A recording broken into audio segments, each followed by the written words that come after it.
dia a todos, sejam todos bem-vindos. Meu nome é Débora, eu sou educadora perinatal e estou no Leme aí há 4 anos, mais ou menos, desde o comecinho do Leme. Eu vou comentar um pouquinho com vocês como surgiu, né? O Leme é uma organização da sociedade civil que começou num SEI aqui do município de São Paulo, que é o SEI Maria Tereza. Uma mãe, sabendo que tinha o direito de levar leite materno para a escola, que é um direito de todos os seis do município de São Paulo, mas que muitas famílias não conhecem, ela começou a levar e muitas mães começaram a levar, e aí elas viram a necessidade de chamar alguém para conversar sobre amamentação e convidaram as matrizes, que é um grupo de apoio bem antigo, bem conhecido daqui de São Paulo. E a Chica foi lá, essa mãe era a Renata, e deu super certo. Em 2018 foi o piloto do Leme, né, nesse SEI, e deu super certo, e elas decidiram criar um projeto que ampliasse isso para que outros SEIs tivessem também mais apoio às famílias, porque a CODAI ela já faz toda a orientação técnica para as creches, que é a Coordenadoria de Alimentação Escolar. Então, a gente sentia falta de pessoas orientando as famílias, como ordenhar, como armazenar o leite em casa antes de chegar até a escola, porque na escola a prefeitura orienta a própria escola. E no fim de 2019, a gente abriu aí quais escolas gostariam de participar. A gente teve umas 6 escolas, mais ou menos, se inscrevendo, e aí, no fim de 2019, começo de 2020, nós todas felizes, com várias escolas, a gente chegou a fazer workshop de ordenha em algumas escolas, várias atividades, e aí entrou a pandemia. Então, com a pandemia, a gente ficou imaginando como faríamos para continuar auxiliando essas famílias, porque muitas mães continuaram trabalhando, saindo, né, deixando seu bebê com algum cuidador, e a gente entendeu que precisaria continuar esse apoio. Então, foi criado esse curso, que é o Leme em Casa, né, Leite Materno em Casa. Nós já fizemos aí, acho que umas 15 edições, já tem quase 3 anos. E agora a gente finalmente está podendo voltar aí com a frente Leme na escola, que é o nosso carro-chefe.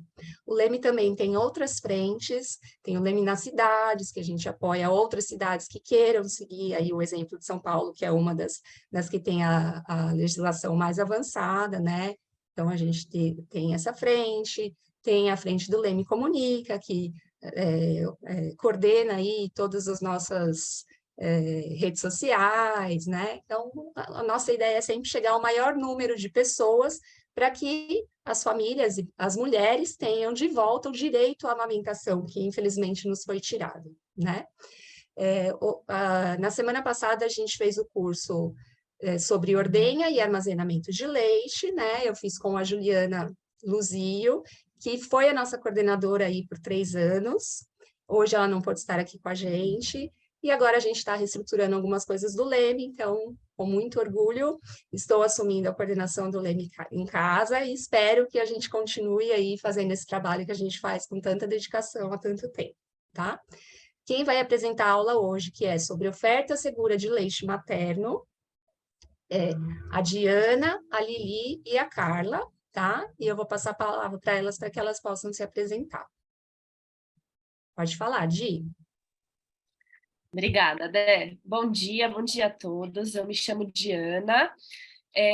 Eu sou mãe de dois, um já grandinho, de 5 anos, que é o Martim, e que mamou até completar 4 anos, e o Teodoro, que está completando 6 meses agora, em aleitamento materno exclusivo, começando a IA, e também estamos mais ou menos nesse processo que se trata o curso.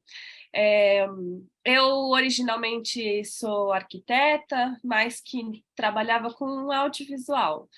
E depois que eu tive o meu primeiro filho, meu mundo virou de cabeça para baixo e me foi aberto os olhos para o mundo da amamentação e para tanto pelo encanto da amamentação em si, do aleitamento, mas também da falta de apoio que as puérperas recebem nesse momento que é difícil e que não tem instrução, é uma coisa que por muitos profissionais é deixada de lado.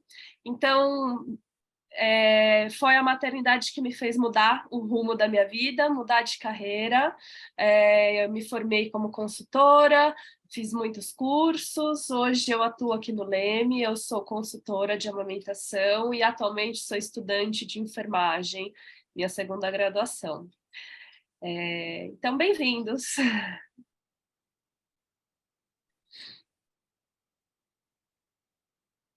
Oi, gente, bom dia. Eu sou a Carla, eu sou fonoaudióloga, muito apaixonada pela amamentação desde a faculdade. Tive poucos recursos, poucos conhecimentos durante a faculdade, apesar de ser uma área também da fono. Saí da faculdade, fui trabalhar em UTI neonatal, onde eu trabalho até hoje, né? Modo maternidade, berçário, UTI neo, né? Hoje o meu cargo é de fonoaudióloga da amamentação, então esse é meu foco dentro do hospital. Sou consultora de amamentação também, não tenho filhos ainda, mas ajudo aí com os filhos de um monte de gente. É isso, sejam muito bem-vindos.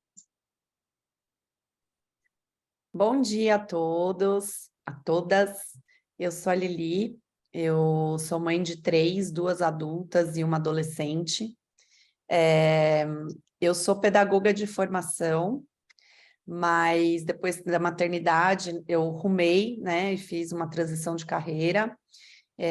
Eu sou doula há quase 14 anos já. Eu sou consultora de amamentação, instrutora de yoga, Shantala, e sou uma das coordenadoras da Matrice junto com a Chica e com outras mulheres incríveis. Então, eu trabalho acompanhando o nascimento de famílias aí há todo esse tempo, né? Quase 14 anos, desde o nascimento da minha pequenininha. E é incrível como é muito bonito a gente ver a vida das famílias sendo transformada pela ciência, pela informação de qualidade, né? E pelo apoio que a gente pode trazer para as puérperas aí, com uma qualidade maior de informação, para que tanto a mãe quanto o bebê continuem amamentando. A gente tem muita cultura de não amamentação, então eu acho que esse trabalho que a gente faz aqui é muito, muito necessário, e eu estou muito feliz de estar aqui hoje com vocês. Então, sejam bem-vindas. Antes da gente começar a apresentação, queria só agradecer à PIC que nos cedeu essa sala para que a gente pudesse gravar o curso e disponibilizar para mais pessoas, né? Porque às vezes as mães querem assistir, as famílias, os cuidadores, e nesse horário não conseguem, então essa edição está sendo gravada.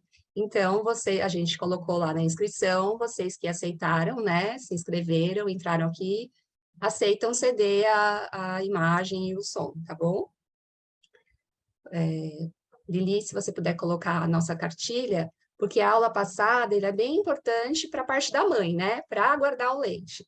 E então a gente coloca um resuminho agora do que foi a aula 1, e depois a gente começa a aula 2 aí, que é mais direcionada aos cuidadores também, tá bom?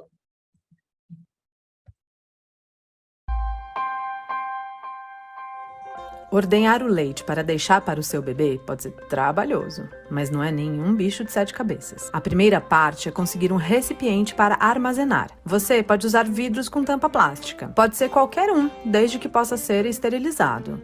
Também tem aquele saquinho de armazenamento de leite, mas lembre-se que aquele não pode ser reutilizado. Se você tiver um pote de plástico, daqueles próprios para armazenamento de leite, também serve. Para esterilizar os seus recipientes, tire todas as etiquetas e papéis dos frascos e deixe ferver por 15 minutos. Depois, deixe secar virado para baixo em cima de um pano limpo. Guarde os vidros esterilizados dentro de um pote com tampa. Quando for ordenhar, pega um dos seus recipientes ou um copo que também foi esterilizado, lave bem as mãos e os antebraços, prende o cabelo e lave os seios com água e sabão. Aí, antes de ordenhar, faça uma massagem nas mamas. Então você coloca as mãos em C e apoia os dedos em volta da areola e pressiona para trás, até sentir uma bolinha nos seios. Pressione os dedos sem se machucar e veja começar a sair leite. Se for a primeira vez, experimente apertar o seio de formas variadas até achar um jeito que faz o leite sair. Vai dar certo! Lembre-se de desprezar o primeiro jato de leite para evitar contaminação. Guarde esse leite no recipiente esterilizado e coloque o nome completo do bebê e a data da primeira ordenha no vidro e na tampa de forma legível. Tem algumas informações importantes que precisamos reforçar. A validade do leite materno, de acordo com a Anvisa, é de 15 dias no freezer e 12 horas na geladeira. Se você quiser completar o pote com leite ordenhado com um pouco mais de leite em outro momento, pode, mas considere que a validade conta a partir da data da primeira ordenha. Alguns protocolos municipais determinam que o leite seja entregue na creche completamente congelado. Verifique as regras do seu município e procure transportar o leite dentro de uma sacola térmica com gelo. Você pode comprar aqueles gelos artificiais nas farmácias ou você pode fazer o seu próprio gelo com saquinho de geladinho, sabe? Outra informação importante: cada recipiente descongelado serve para uma única mamada. Então, se seu bebê fizer mais de uma mamada durante o dia na creche, você precisa entregar um recipiente para cada mamada. Uma dica: não enche o vidro até a boca para ele não quebrar no congelador. É isso, boas mamadas!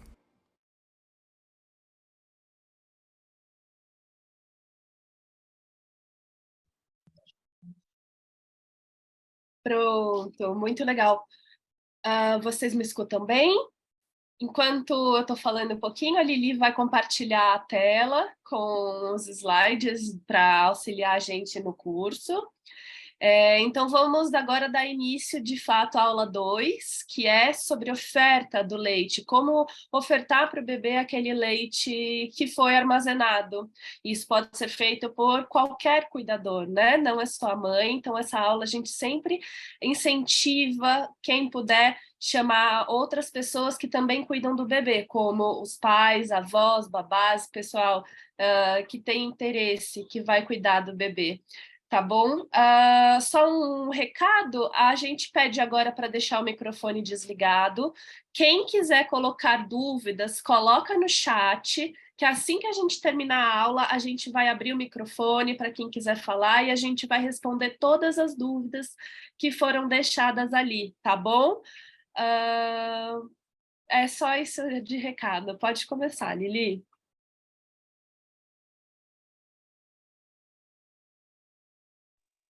Então, a gente já vai começar falando sobre a importância do leite materno, né?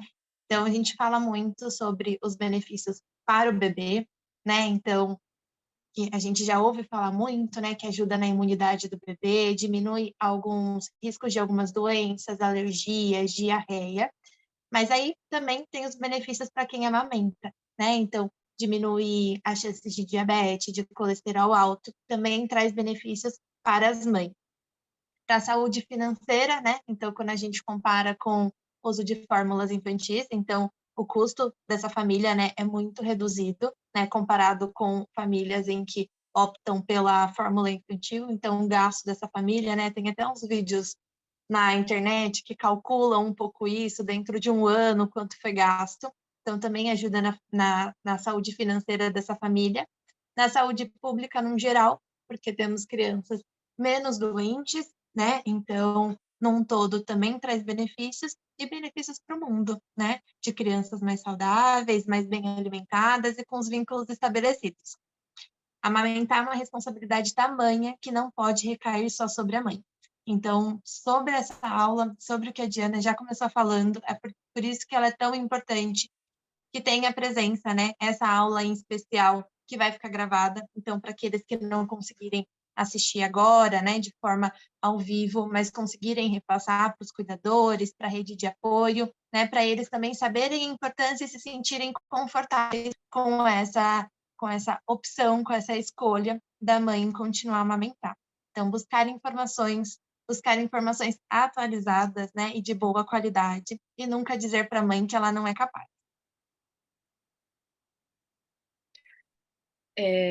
Eu queria, antes de falar da composição do leite materno, eu queria só fazer um adendo em relação aos benefícios para o mundo.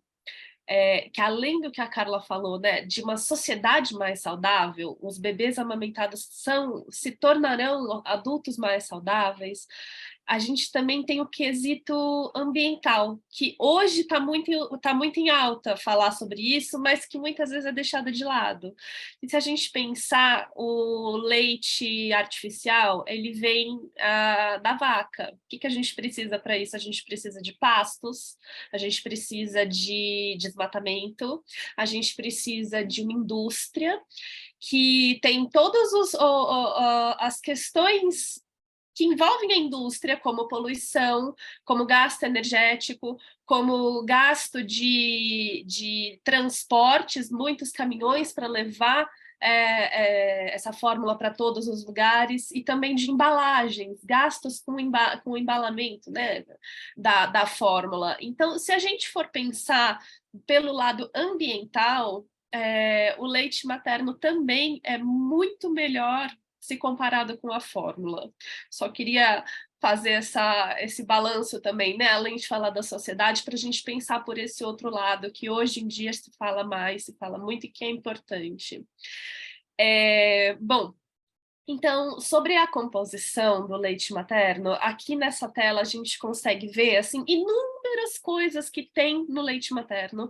São muitas coisas, eu não vou abordar todas elas, é claro. Eu queria dizer, em primeiro lugar, que o leite materno, ele é um alimento padrão ouro, ele é considerado um alimento padrão ouro, e são muito poucos alimentos no mundo que são considerados padrão ouro, e o leite é.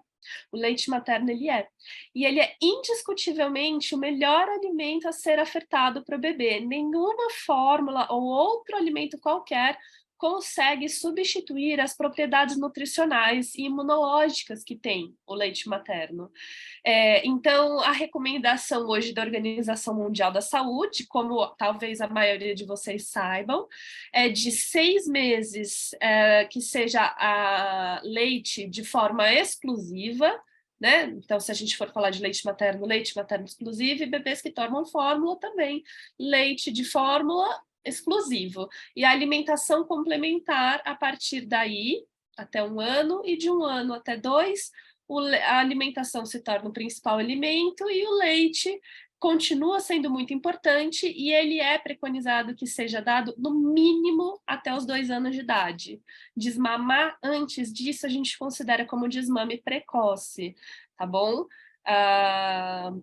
Então, o leite tem muitos fatores, tem muita água que hidrata o bebê, tem anticorpos, células troncos, tem hormônios, muitas proteínas, vitaminas. Eu queria falar especificamente de só dois exemplos que são muito interessantes da gente falar. O primeiro deles são os oligosacarídeos. Eles são como se fossem pequenos açúcares, pequenos carboidratos, que eles são produzidos no nosso leite, só que eles não são absorvidos pelo bebê, eles não são usados pelo bebê, eles são para alimentar as bactérias ali da microbiota do bebê, ali do trato gastrointestinal daquele bebê. Então, o que isso quer dizer? Na verdade, que o leite materno, ele alimenta e melhora, faz com que o intestino, o estômago do bebê se amadureçam de uma forma saudável. Isso é muito benéfico. Então, ajuda, por exemplo, a melhorar a questão de cólica nos primeiros meses de vida, a amadurecer mais rápido. Então, é muito interessante, porque é uma coisa que não é feita para alimentar o bebê propriamente dita, mas as bactérias benéficas que estão na flora intestinal. Eu acho isso muito interessante. O segundo ponto é a lactoferrina humana. A lactoferrina, ela é uma proteína que é bastante interessante, porque é o seguinte, talvez vocês já tenham ouvido falar, e se não ouviram, pode ser que vocês ouçam a falar, que é um mito bastante difundido, vamos dizer assim, que não pode amamentar próximo das refeições, quando o bebê começa a se alimentar. E todo mundo ouve, não pode dar leite próximo enquanto o bebê for comer, porque o leite compete com o ferro. Isso é, em parte, verdade. Então, fala-se assim, que o leite não pode ser dado junto com o alimento, porque o leite não vai deixar o corpo do bebê absorver o ferro daquele alimento, então não vai ser bom. E não é bem isso, isso é uma meia-verdade. Isso acontece de verdade quando a gente toma leite de vaca. Mas não acontece quando a gente toma o leite humano, quando o bebê toma o leite materno, por causa da lactoferrina. A lactoferrina, ela tem no leite materno em grandes quantidades e ela ajuda a absorver o ferro, ao contrário do leite de vaca, que tem uma quantidade muito baixa de lactoferrina. E aí, ele realmente não absorve o ferro. Então, para a gente, adultos, por exemplo, não é bom ficar tomando leite perto das refeições. Isso é verdade. Para um bebê de fórmula, também. Mas para um bebê de leite que toma leite materno, não, o bebê pode comer e tomar e mamar e tomar junto e comer depois e não tem nenhuma restrição quanto a isso. Então, olha só que diferente, é uma coisa muito benéfica, né? Você passa de slide, Lili, por favor? E outra coisa que a gente também diz que o leite materno é extremamente importante é o fator protetor que ele tem. E aqui a gente dá 3 exemplos. O leite materno ele prepara e amadurece também o sistema imunológico do bebê, o trato gastrointestinal, como eu já havia falado, e a microbiota intestinal. Ele ajuda a amadurecer todo o sistema de anticorpos e linfócitos que protegem o bebê contra agressões externas. Ele também vem junto com o leite anticorpos que vieram do corpo da mãe. Por exemplo, a mãe toma vacina, por exemplo, da Covid. Os bebês de mães que tomaram vacina da Covid estão protegidos contra a Covid, porque esses anticorpos que o corpo da mãe criou também passam para o leite. O terceiro exemplo é o que a gente chama de sistema retrógrado, na verdade, que é assim, quando o bebê está mamando, o corpo da mãe, ele lê a saliva do bebê que está em contato ali com a mama, com a areola. E essa saliva manda umas mensagens para o cérebro da mãe, avisando o que aquele corpo daquele bebê precisa. Por exemplo, de um bebê resfriado. Um bebê resfriado, aquela saliva com mensagens químicas vão mandar para o corpo da mãe falando: o bebê precisa de mais anticorpos, porque ele está resfriado. E aí o leite da mãe, na próxima mamada, é uma questão de mais ou menos de 2 a 3 horas. Na próxima mamada, o leite da mãe já vai estar carregado de anticorpos. Dá até para ver, a gente até vê na internet fotos diferentes de ordenhas de leite em dias normais e leites em dias que o bebê está resfriado. E são de cor diferente, porque o leite mudou a sua composição por causa desse sistema de leitura, vamos dizer assim. Então, ele é muito importante também para proteger a imunidade do bebê, e não só do bebê, enquanto ele for criança, se amamentar, também vai estar protegido. Pode passar. Bom, aqui a gente vai falar da parte de descongelar e aquecer, né? Então, eu vou colocar esse videozinho para vocês verem como que funciona. Importante falar que, assim, quando a gente vai mandar o leite para a escola, a gente precisa mandar o leite inteiro congelado. Mas como que a gente descongela em casa e como que essa escola pode descongelar também, né? Para ofertar para o bebê.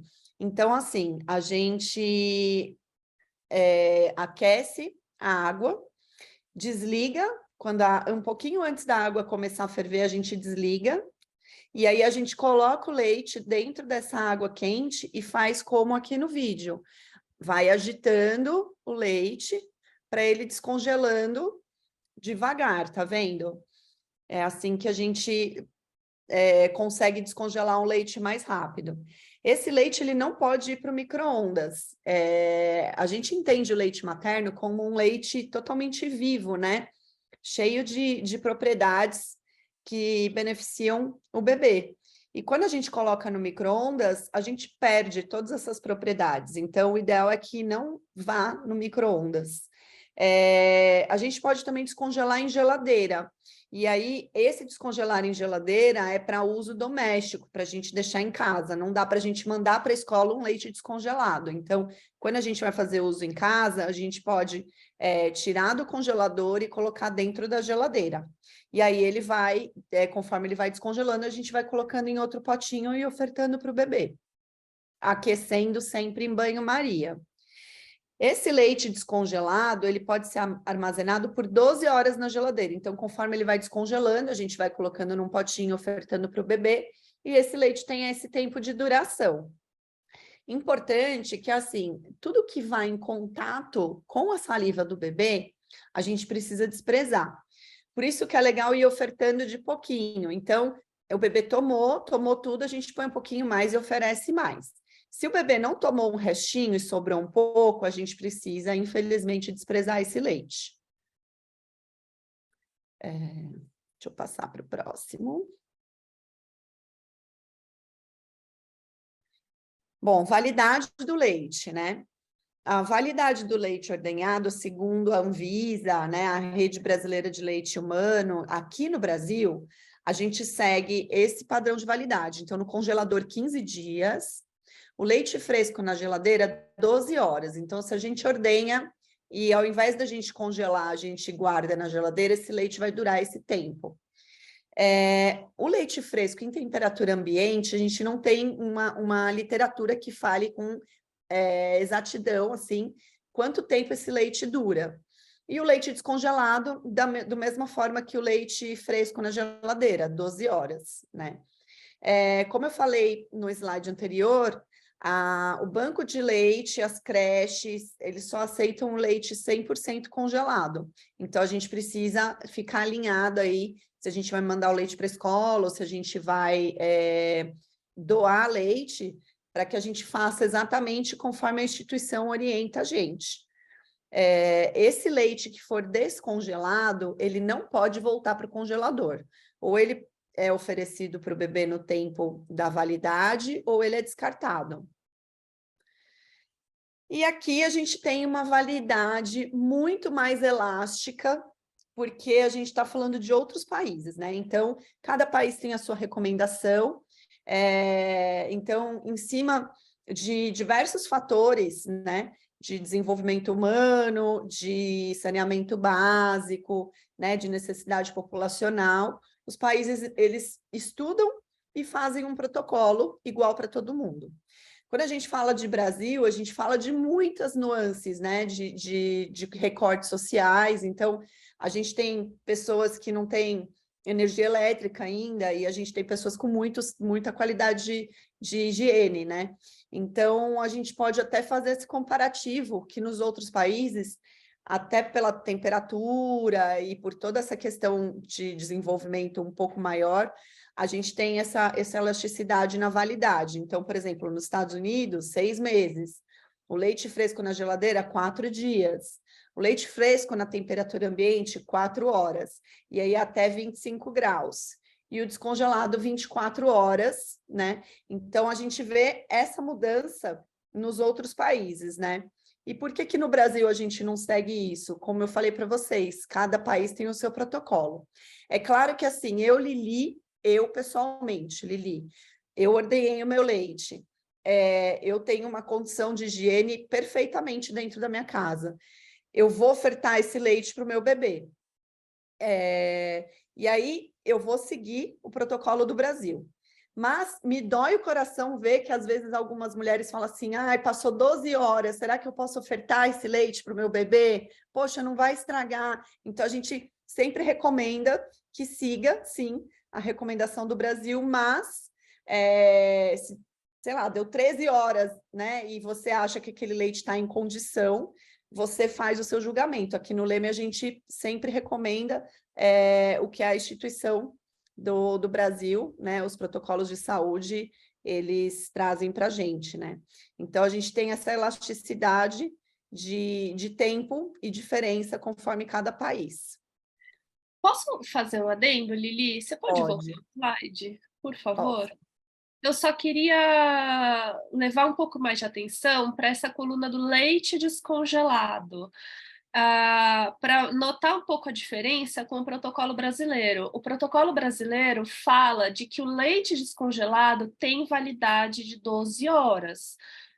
Só, assim, não tem detalhamento maior. A gente é muito... Não existe uma literatura grande no Brasil que fala sobre isso, enquanto muitos outros países têm um pouco mais de pesquisas, evidências científicas sobre esse assunto. Então, olha a diferença nessa coluna, por exemplo.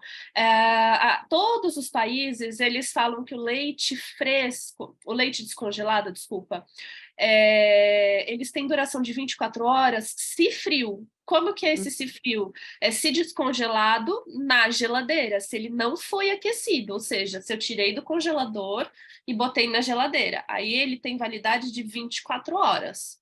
Só que se ele for aquecido, uma vez que aqueceu o leite em banho-maria, ou aqueceu, tem gente que descongela na torneira, que é uma água bem morninha, assim, não muito quente, porque protege melhor os fatores de dentro do leite, 2 horas para alguns protocolos, porque depois que aqueceu, eles entendem, as evidências científicas entendem que o leite vai perder a qualidade depois.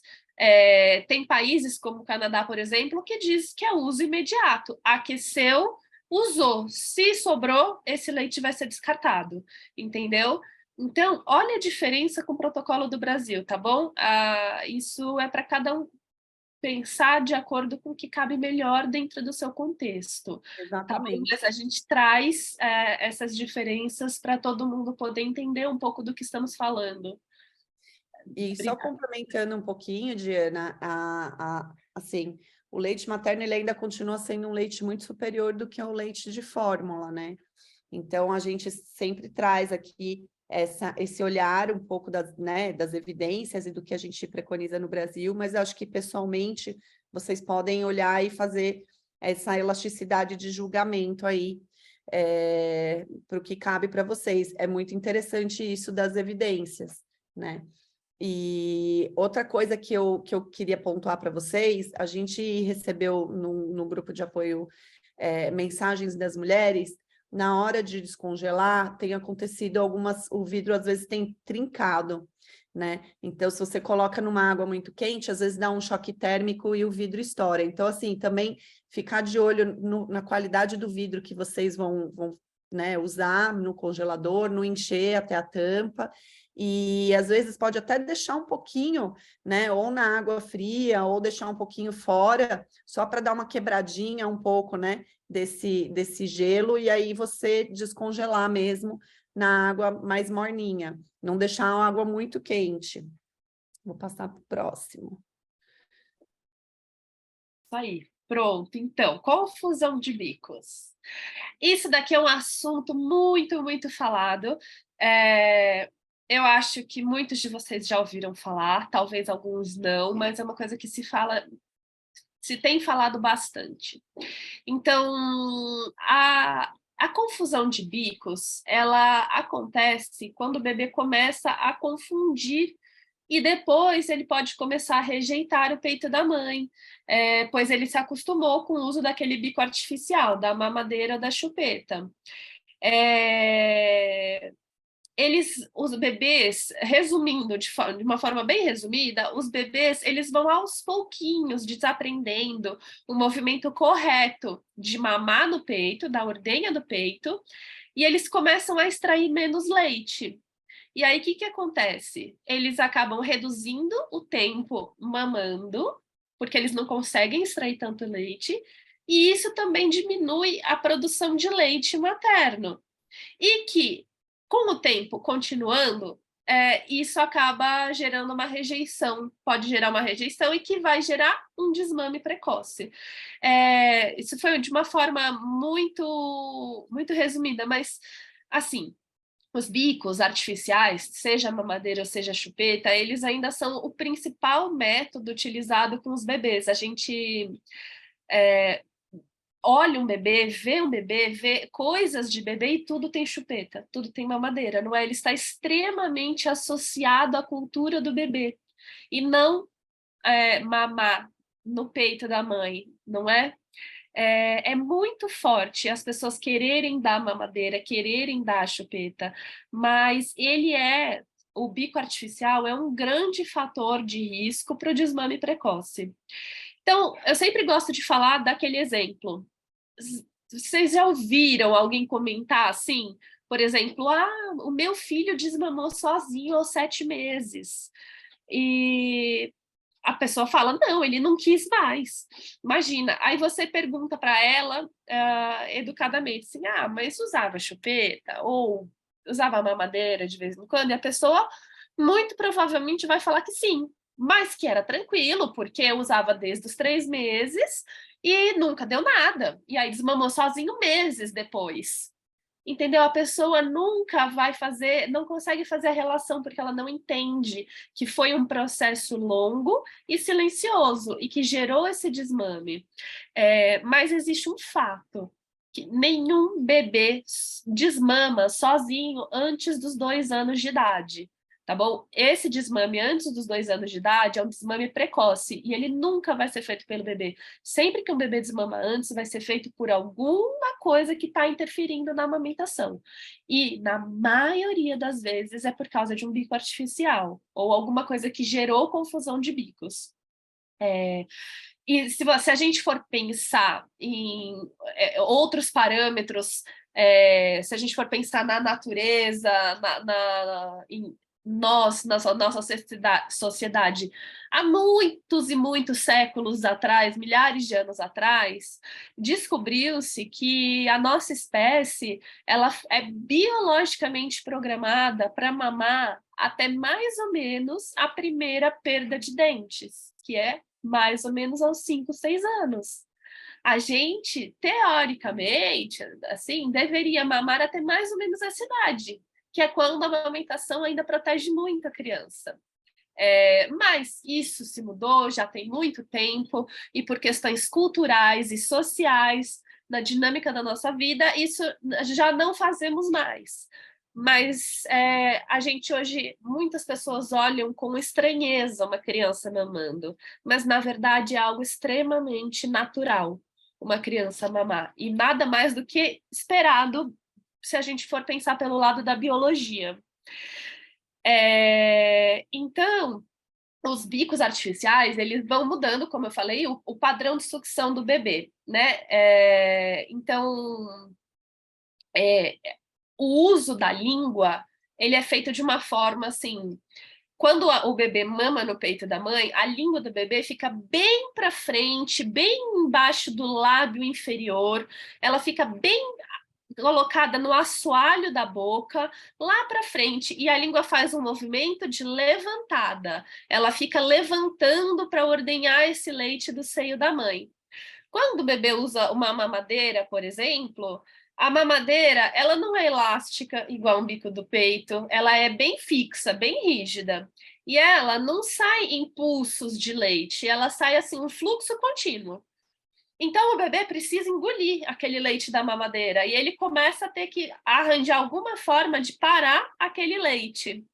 E aí, o que acontece? Ao invés de o bebê usar a língua para tirar o leite, como é no caso da amamentação no peito, na mamadeira, o bebê ele acaba ficando com a língua bem para trás na boca, e aí ele só coloca a língua para frente para tampar o fluxo de leite.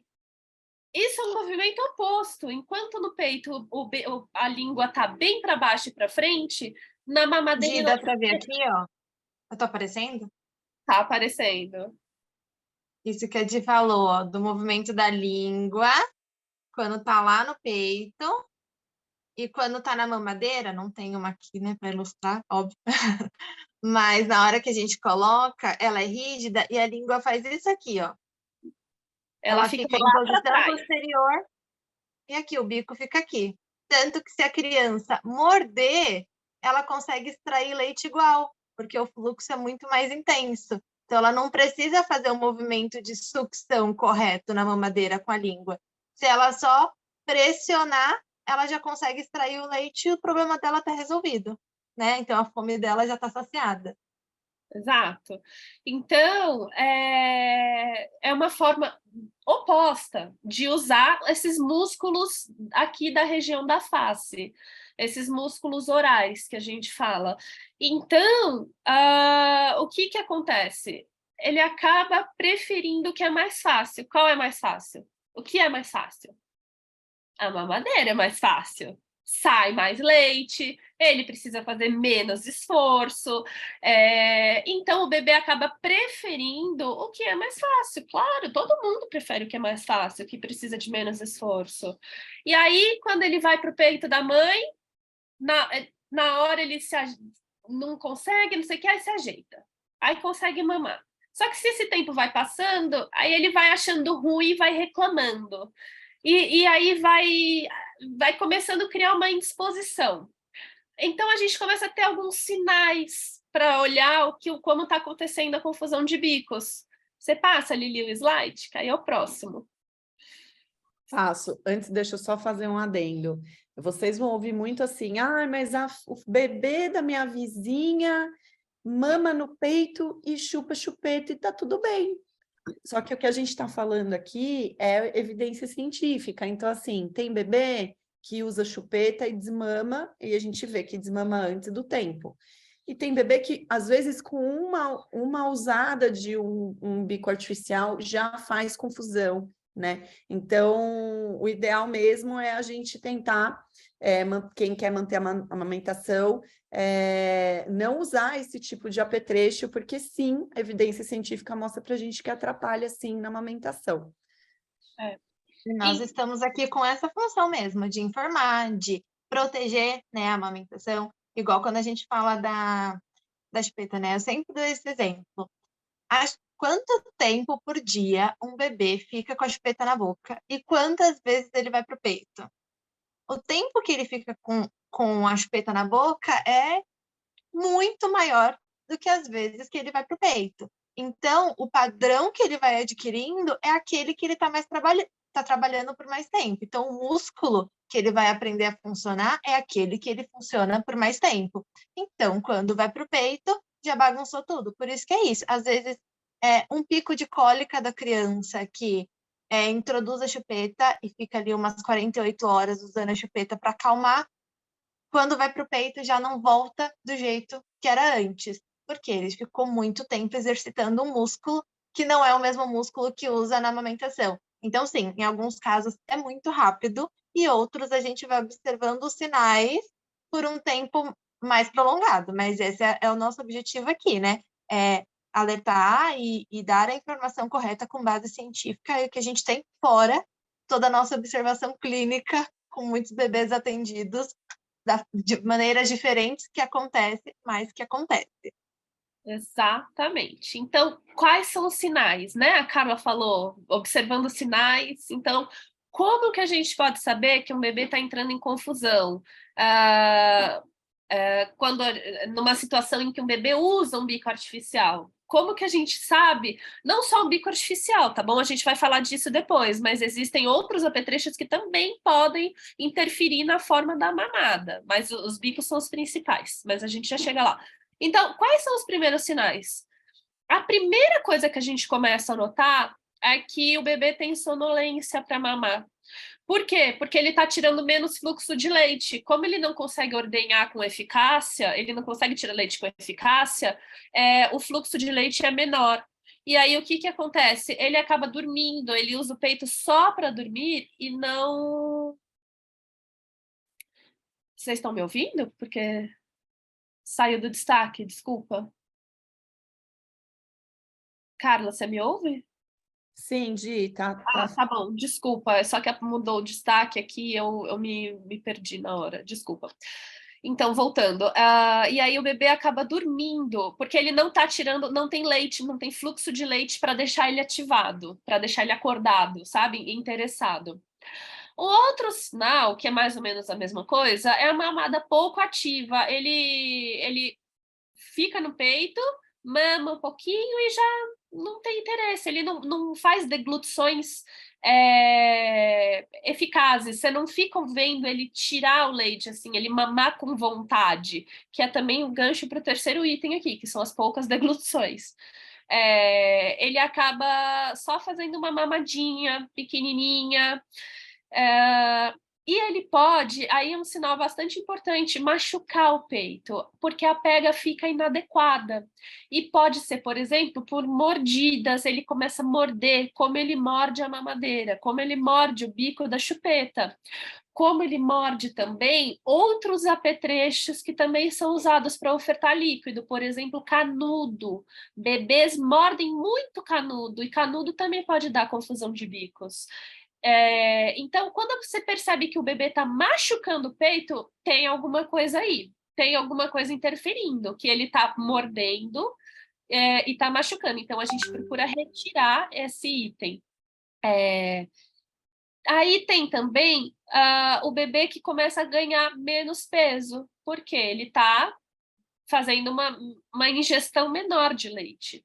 E aí, os sinais, assim, que quando vai chegando nos finalmente do desmame, é aquele bebê que briga com o peito, ele começa a dar cabeçada, ele começa a ficar irritado, ele começa a se jogar para trás, ele começa a fazer, assim, uma luta porque não está mais querendo ir para o peito.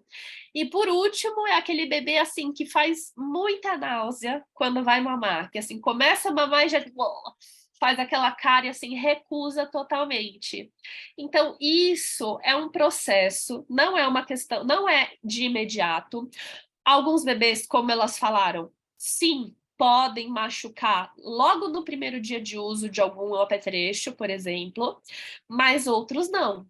E como a gente sabe? A gente não sabe. Essa é a questão. A gente não percebe e não vai saber muito bem qual bebê vai fazer confusão de bicos e qual não vai. Então, a gente sempre preconiza a proteção, né? Que todo mundo saiba dessa informação e evite o uso de apetrechos que podem causar confusão de bicos, porque a consequência primeira disso é o desmame. É o desmame precoce, aquele feito antes dos 2 anos de idade.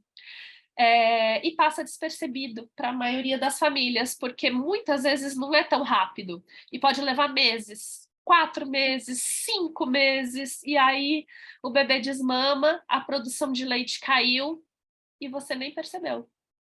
Entendeu? Mais ou menos isso. Pode passar, Lili.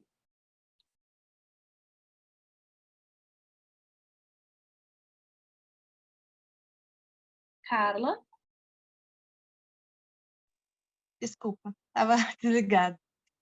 Então, aqui é um resumo meio que dos últimos slides que a gente falou, né? Então, é o efeito bola de neve da mamadeira, que começa lá no 1. Então, quem nunca, né? Esteve com seu filho aí chorando, um pouco mais agitado, e aí a primeira coisa que as pessoas perguntam é: já deu mamar? Acho que ele tá com fome. Vamos dar mais um pouquinho? E como nem sempre esse choro é saciado por fome, né? Os bebês sentem outras coisas, desconforto, calor, frio, algum incômodo. A mamadeira é oferecida dessa forma de saciar o bebê, né? De acalmar o bebê, de cessar aquele choro. E aí, com o uso da mamadeira, há o reforço do movimento errado da língua, né? Que foi aquele que a gente mostrou, que ele pode fazer um amassamento de língua, um morder, mas mesmo que ele sugue, a língua fica lá na região posterior. O bebê continua desaprendendo a mamar no peito. Então, quando vai para o peito, acaba tendo um pouco daqueles sinais que a Di falou no slide anterior. Então, faz o quê? Aumenta a quantidade de fórmula. O bebê, quando recebe fórmula, ele também fica mais saciado por mais tempo, então ele já não tem toda aquela ativação de ir para o peito. Quando vai para o peito, começa com aqueles sinais de novo, tem menos estímulo para a produção de leite, a pega vai ficando diferente, vai ficando inadequada, pode chegar a machucar o peito, e aí acho que quando chega no 8, é onde muitas mães desistem, muitas famílias desistem, porque já começou ali no passo 1, foi fazendo tudo isso. Quando machuca, geralmente é quando se aí não tem uma intervenção direta e muita força de vontade de continuar, né? Ajuda de profissionais ou com busca de informações corretas, já interrompe o aleitamento por aí. E aí o uso de mamadeira é cada vez maior e quando acontece tudo isso, no final das contas, a gente ainda ouve que foi o bebê que não quis mais, né? Porque pode ser acontecer de uma forma muito sutil ou de uma forma muito rápida. Então, vai vindo, e nem sempre um machucar é um machucar, uma ferida enorme no peito, pode ser uma fissura, é um bico mais avermelhado. Então, a gente vai coletando todos esses sinais até que o uso de mamadeira fica cada vez maior e o desmame acontece. Pode passar.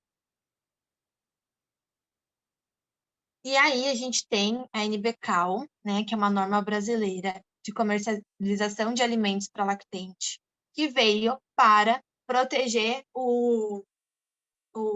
a amamentação e reduzir o uso de bicos e de bicos artificiais de um modo geral e a comercialização deles. Então, né, quem lembra que antigamente, quando a gente ia na farmácia, tinha aquele potão de plástico em cima do caixa, cheio daquelas chupetas e bicos de mamadeira, que era até de látex, né? Antigamente era muito comum encontrar os bicos de látex, tudo dentro daquele pote, e que era uma coisa muito fácil de achar, às vezes até em docerias, em bar, tinha esse pote de plástico com aquele monte de chupeta. E assim, perdeu a chupeta da criança, você podia ir em qualquer esquina de qualquer rua que você encontrava chupetas de diferentes tipos e com muita facilidade em locais que nem eram, né, nem tinham esse direito de estarem comercializando. Então, era algo muito, muito recorrente. E aí ela veio para proteger, né? Também acontecia, isso eu vi menos, mas acontecia bastante, de promoções de fórmulas infantis, de comprar uma fórmula e ganhar um brinquedo, comprar uma fórmula e ganhar uma chupeta, uma fórmula e um chocalho, ou algumas promoções bombásticas, né? Então, na farmácia tinha aqueles letreiros bem grandes com o preço das fórmulas, das marcas diferentes. Então, essa norma veio para proteger isso e colocando as coisas cada vez no seu lugar. Então, hoje, quando a gente entra na farmácia, existe um corredor específico para as fórmulas, chupetas e mamadeiras estarem juntas, né? Elas nunca ficam visível quando você entra, nunca é o primeiro corredor de frente da farmácia, ela nunca deve estar onde a gente faz a fila do caixa, né? Que a gente acaba olhando as coisinhas e pegando, né? Faz parte do marketing dos mercados e farmácias, então elas nunca podem estar em tão fácil acesso nos estabelecimentos que elas são vendidas. E hoje elas também vêm com essa informação, né? Que o Ministério da Saúde adverte: a criança que mama no peito não necessita de mamadeira, bico ou chupeta. O uso de mamadeira, bico ou chupeta prejudica o aleitamento materno. Então, vem também com este aviso, de uma forma de tentar amenizar e tornar mais consciente o uso desses utensílios. E o objetivo é esse: contribuir para a adequada nutrição dos lactentes e das crianças na primeira infância. Mas, como nem tudo é perfeito, né? Como nem tudo funciona como deveria funcionar, a gente ainda tem algumas maneiras, algumas pessoas que burlam, né, a norma, como presentinhos para profissionais. Então, ainda tem, sim, marcas que patrocinam congressos de pediatria, por exemplo, de fonoaudiologia, que entregam amostrinhas grátis durante os eventos, então amostras grátis de fórmula ou de bicos, e gere, né? Vai do profissional ou não usar isso nos atendimentos ou indicar para algum paciente, isso é proibido, mas a gente sabe que quando as marcas fazem isso, no final das contas, é o que elas querem. É um modo indireto de divulgação de algumas marcas. Então, ainda acontece, mas dentro de tudo que a gente já conquistou, eu acho a NBCAL sensacional. A gente consegue denunciar, a gente consegue fazer denúncia quando a gente vê alguma coisa que seja irregular. Então, foi um ótimo avanço, né, para nós, e melhorou muito, amenizou muito todos os maiores problemas que a gente tinha. Pode passar ali. E aí, as outras consequências do uso de bicos, que aí é quando vocês vão bater lá na porta da fono. Além da baixa produção de leite, que a gente já falou, também tem essa questão de retrognatia. Então, uma vez que a gente tem uma língua que está sendo empurrada para trás, né? Como os dentistas falam, né? A gente vai mudando toda a estrutura facial da criança. Então, um bebê, né? Então, é por isso que eu não gosto quando falam: ah, mas se eu colocar chupeta e tirar antes dos 2 meses? E se eu colocar chupeta e tirar antes dos 6, de 1 ano, de 2 anos? Gente, o bebê nasce com uma musculatura toda muito molinha. Ela está em desenvolvimento ainda fora da barriga. Então, quando a gente introduz algo que vai ficar ali por muito tempo, como uma chupeta, sugando por muito tempo, a gente vai alterando, porque é molinho, é como se fosse uma massinha.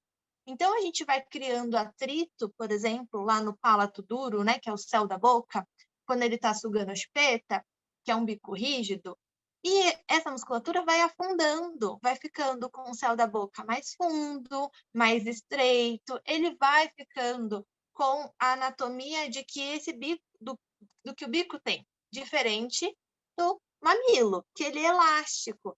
Então, ele vai lá para trás, ele acompanha a anatomia da boca do bebê. Então, essa retrognatia é quando o queixinho é lá para trás. Então, a língua vai mais para trás e a mandíbula tem que acompanhar. Então, é um bebê que vai ficando com a musculatura lá atrás, que vai atrapalhando em questões de fala, de mastigação também. A deformidade na arcada dentária, que acho que é o mais falado, né? Principalmente pelos dentistas, mas que é essa alteração, né? Alteração de palato. Não é só na arcada, mas altera externamente também. Então, a gente geralmente sabe quem são os bebês que usaram chupeta. Hoje, talvez não use, né? Com uns 3, 4 anos, não use, mas a gente sabe. Então, essa boquinha mais aberta, a língua mais para baixo, né? Quando chega no consultório da fono, que a fono pergunta: já usou chupeta?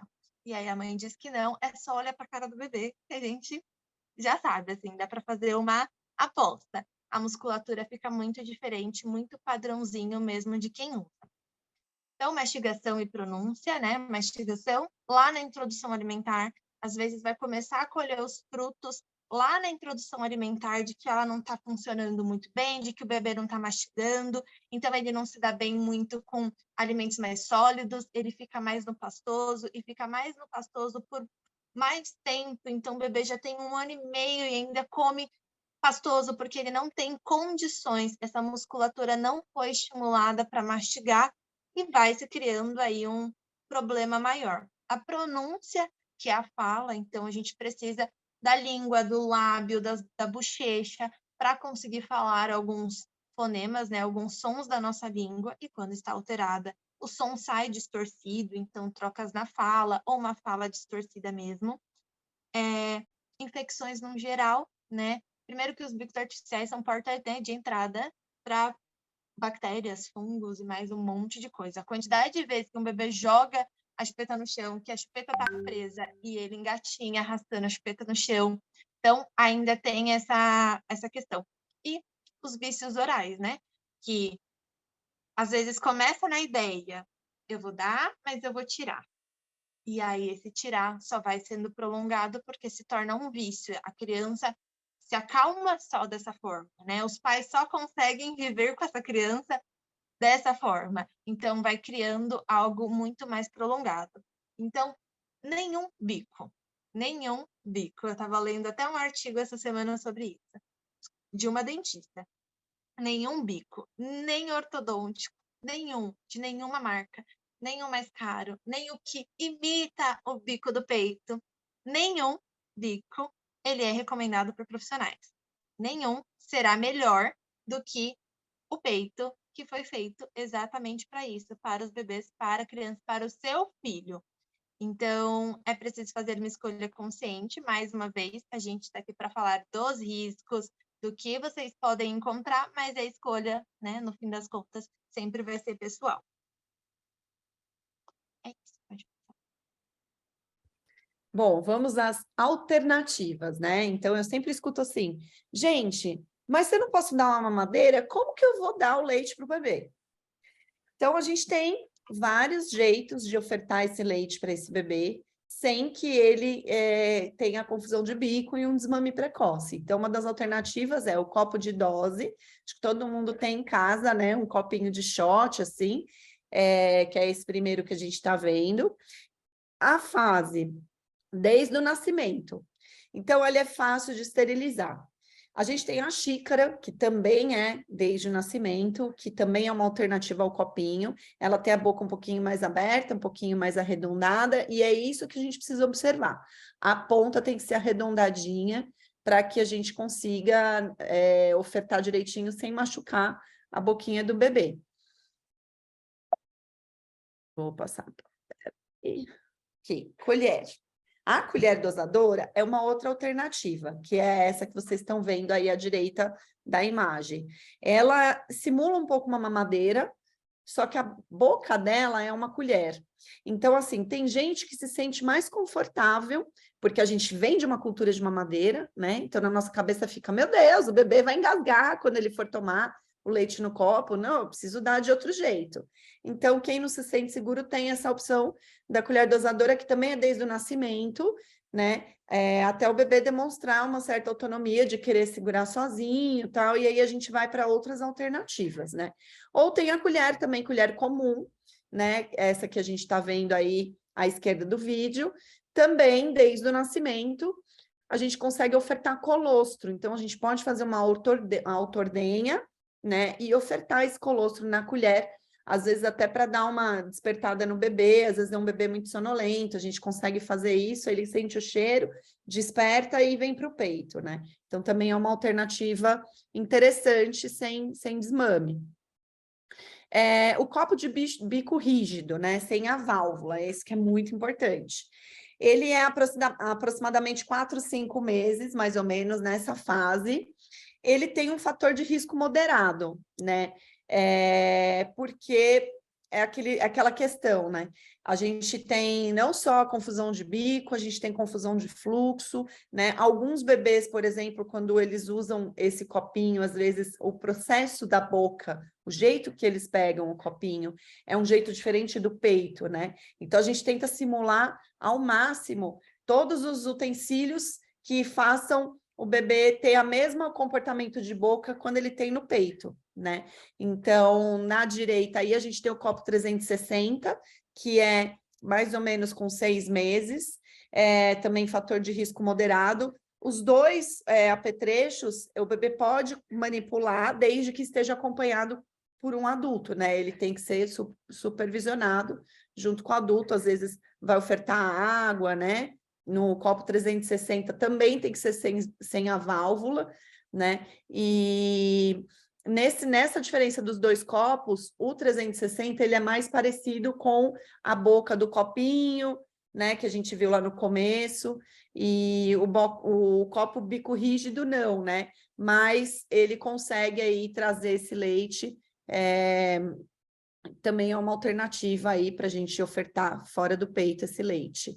Então, aí a gente tem todas as opções para vocês verem, né? O copo de shot, a colher dosadora, o copo de bico rígido e o 360. Eu, pessoalmente, eu gosto bastante, né? De todos esses utensílios, é muito prático. E é uma forma da pessoa que vai ofertar o leite ficar mais segura para fazer essa dinâmica.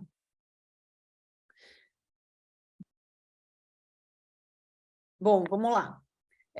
Rotina de oferta do leite, né? Então, a gente precisa sempre observar os sinais de fome do bebê, né? Esses sinais de fome, ele é importante porque quando a gente vê que o bebê está começando a procurar, a gente não pode esperar muito tempo, né? Não pode esperar mais tempo para o bebê mamar, senão ele fica muito nervoso. Eu acho que é a Diana que vai falar disso, né, Di? Ou é a Fala. Eu. Já atropelei. Fala, Cá. Pode, fique à vontade. Então é isso, sinais de fome do bebê, né? Então é muito engraçado. Às vezes eles estão dormindo, aí começa, né? Dá uma viradinha no pescoço, começa a abrir a boca, né? Que a gente vai percebendo que ele está acordando. Depois coloca a mão na boca, começa a sugar. A gente sempre fala que é melhor começar a colocar esse bebê no peito quando ele está apresentando os primeiros sinais de que ele está acordando e que ele quer mamar. E depois, quando ele está muito irritado, às vezes fica tudo bagunçado, estressa um pouquinho a mãe, desorganiza o bebê também, e aí fica mais difícil dele conseguir fazer essa captação no peito. E aí, o segundo passo, né? Descongelar o leite. Então, o leite deve ser agitado suavemente para deixar de forma homogênea a gordura. Então, vocês vão ver, né? Para quem já faz, já sabe que quando congela, né? Quando armazena o leite, mesmo que na geladeira, ele faz uma separação de camada. Então, fica uma parte mais líquida e outra parte de mais gordura. E aí, o jeito certo de misturar é fazendo movimentos circulares. Pega ali o pote e vai fazendo movimentos circulares para deixar de forma mais homogênea.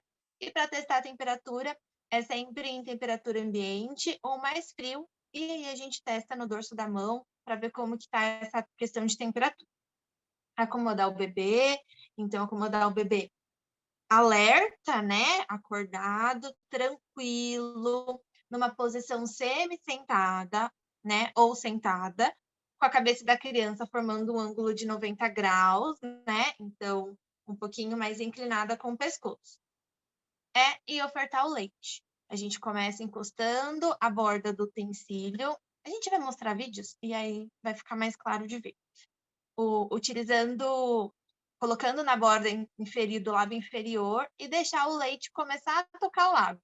E aí não vai despejar, não vai colocar, que acho que esse é o maior medo, né? Quando a gente fala que vai dar no copinho, as pessoas já imaginam eles tomando golões, assim, um shot mesmo, né? O copo de shot tomando um shot de leite. Mas não, né? A gente vai só encostando e o bebê que vai fazendo esse movimento. Sem ficar tirando muito e desencostando da boca, porque eles ficam, né, agitados porque estão recebendo, e aí pode desorganizar ainda mais o bebê. A gente vai passar os vídeos para ficar mais claro.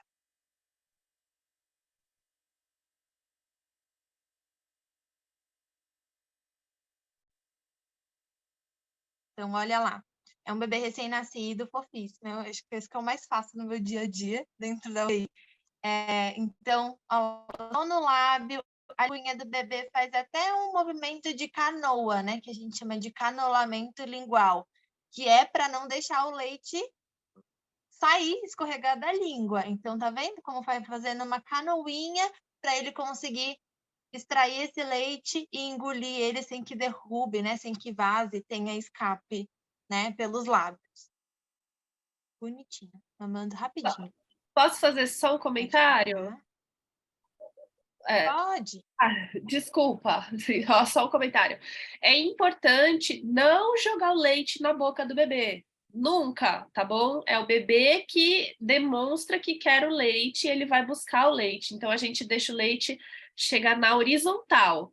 O leite ficou ali bem na horizontal, encostou no lábio do bebê, aí é o trabalho do bebê, tá bom? A gente nunca vai virar mais, senão o bebê engasga, tá? Só isso. Por isso que o bebê não pode ficar deitado. Então, né? Ai, eu tenho minha bebezona aqui. Por isso que o bebê não pode ficar deitado, porque senão ele não consegue fazer esse movimento da língua, porque a língua cai para trás e vai ficar acumulado lá dentro, correndo risco de engasgar.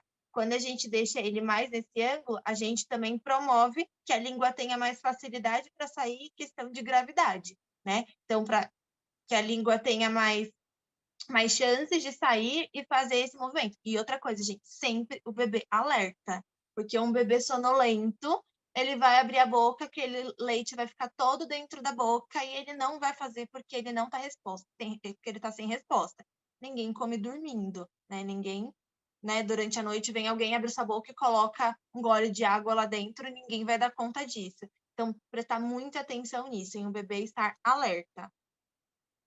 Pode passar, principalmente os recém-nascidos, né? Posso fazer um adendo também? Uhum. Em relação ao copinho, né? Então, a gente precisa encostar as bordas do copinho aqui no canto da boca, né? E só fazer, virar um pouquinho para esse leite encostar aqui, ó, no lábio superior, que o bebê vai sentir que tem alguma coisa e aí ele vai pôr a língua para fora, né? Então, a gente não vai ofertar para o bebê igual a gente bebe água, né? E o cuidador que for ofertar precisa estar muito seguro de como fazer essa oferta, porque uma insegurança do cuidador pode prejudicar essa técnica, e aí a pessoa fala, o bebê não aceitou, não deu certo. Não, a pessoa precisa treinar, né? Tem que ter um treino não só do bebê, como do cuidador. E não é já na primeira que você vai conseguir uma plenitude, né, de ofertar 100% desse leite. Então, você precisa fazer esse treino, tanto você quanto o bebê.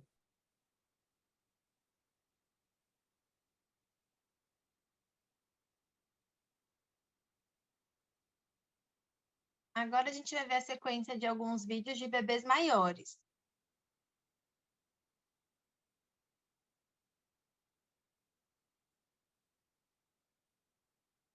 Olha lá, tá vendo o movimentinho como faz?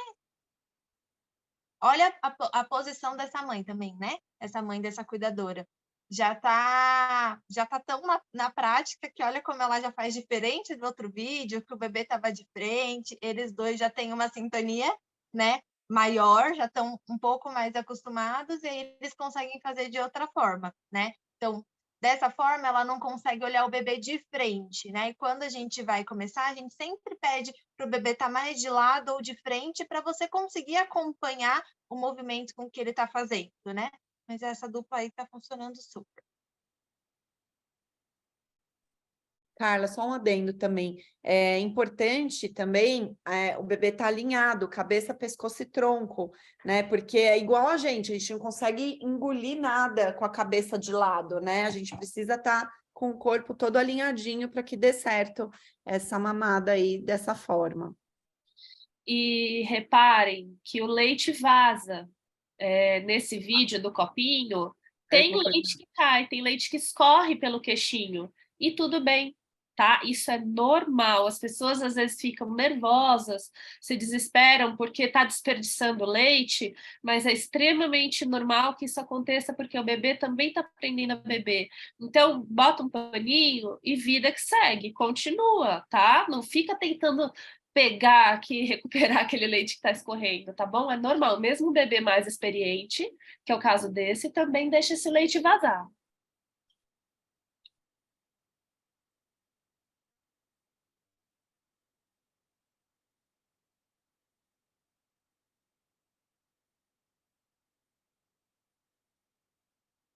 Esse aqui tá até ajudando a segurar, gente. Então, é uma figura masculina. Então, olha aí, pais, tios, né, padrinhos. Olha aí também, super tranquilo para fazer. Gente, é muito bonitinho esse vídeo. Eu amo este. E olha o movimento da boca. Esse movimento de boca ali no queixinho, aqui na região de baixo, que a gente vê que o bebê está engolindo, extraindo.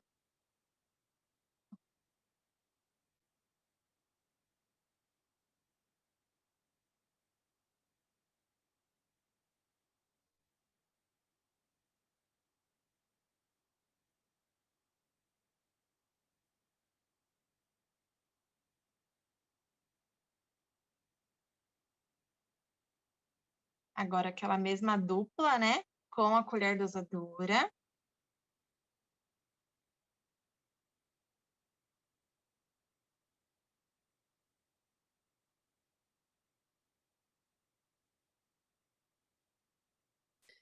Posso fazer um adendo? A colher dosadora é a mesma técnica do copinho, tá vendo? Também é de você colocar, do bebê sentir que tem um líquido e de tirar a língua e ir trazendo esse leite. A gente não joga também o leite dentro da boca do bebê. É o mesmo sistema do bebê buscar o leite com a língua. E o movimento também, né? A posição que a gente oferta a colher dosadora, né? Então, respeitando a mesma coisa do copinho. Então, quanto mais para cima a gente posiciona essa colher dosadora, maior o fluxo sai de leite. Então, a gente também consegue fazer esse controle para ir reduzindo, né? Sem colocar muito, porque aí o fluxo é muito intenso e fica parecendo que é uma torneira, né? A criança só abre a boca e entra lá. Então, fazer esse controle, esse ajuste de fluxo também é bem importante.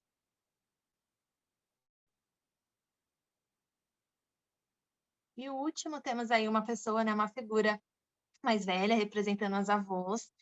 Eu sempre acho que as avós acabam tendo menos resistência e uma maior facilidade com a colher dosadora, porque ela simula uma mamadeira. Então, o modo de pegar, às vezes o copinho é muito novo, de posicionar ali na colher dosadora, como ela tem essa estrutura final, né, de garrafinha, que lembra uma mamadeira, às vezes tem um melhor manejo para conseguir essa coisa do fluxo também, o copinho, dependendo da quantidade que o bebê já bebe, o copinho fica mais cheio, né? Então fica ali perto da tampa, às vezes fica meio confuso, correndo mais risco de derramar.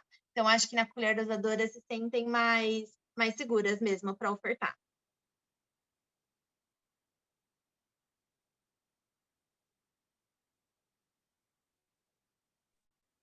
Bom, fase de testes, né? Como eu falei para vocês, né? Os primeiros dias, né? Eles precisam ser.